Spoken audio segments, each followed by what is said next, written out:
Hi friends, இப்போ நான் பார்க்க போகிறேன்னா இப்போ வந்து இடியாப்பம் தான் செய்யப்படுறேன். வாங்க ஃப்ரெண்ட்ஸ், எப்படி சாஃப்டாக செய்யலான்னு பார்க்கலாம். பாருங்கள், இது வந்து பச்சரிசி மாவு.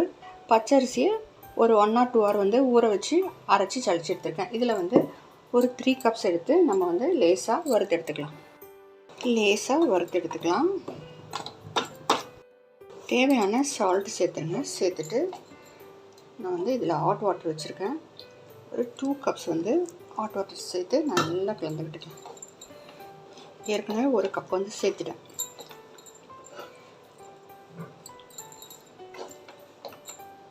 சூடு ஆறினோன்னா நல்லா பெனஞ்சு எடுத்துக்கலாம். நல்லா கலந்து எடுத்துக்கோங்க. அப்புறம் வந்து முறுக்கு குழாயில் வந்து நம்ம லேசாக வந்து ஆயில் வந்து தடவிட்டு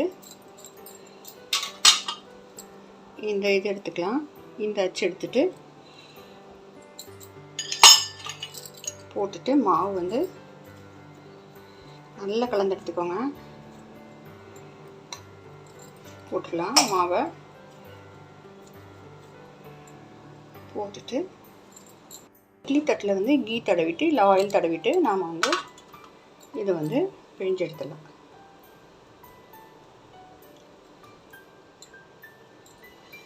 பெருசாகவும் பிழியலாம், இல்லை நமக்கு ஏற்ற மாதிரி நம்ம பிழிஞ்சு எடுத்துக்கலாம்.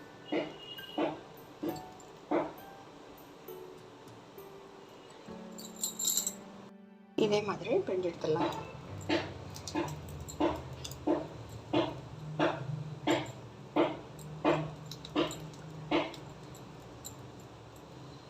இப்போ வந்து ஸ்டீமில் வச்சிடுவோம்.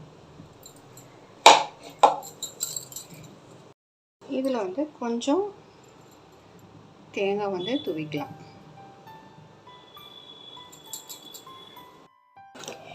இப்போ வந்து இட்லி பாத்திரத்தில் வச்சிடலாம். ஒரு 5 minutes தான் வெந்துடும். பாருங்கள், சூப்பராக வந்துடுச்சு. சூப்பராக ரெடி ஆகிடுச்சு. இதில் வந்து கடலை குருமா குழம்பு வச்சுக்கிட்டா சூப்பராக இருக்கும். நான் வந்து வெறும் தேங்காயும் சுகரும் தான் வச்சுருக்கேன். சூப்பராக இருக்கும் ஃப்ரெண்ட்ஸ், நீங்கள் ட்ரை பண்ணி பாருங்கள். சூப்பராக அருமையாக ரெடி ஆகிடுச்சு இடியாப்பம். நான் வந்து தேங்காய் பாலோடு தான் சர்வ் பண்ண போகிறேன். இதில் வந்து சுகர் ஆட் பண்ணியிருக்கேன்.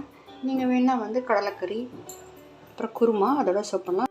சூப்பராக அருமையாக ரெடி ஆகிடுச்சு இடியாப்பம். நான் வந்து தேங்காய் பாலோட சர்வ் பண்ணுறேன். ப்ளீஸ் லைக் பண்ணுங்கள், சப்ஸ்கிரைப் பண்ணுங்கள் ஃப்ரெண்ட்ஸ். தேங்க்யூ.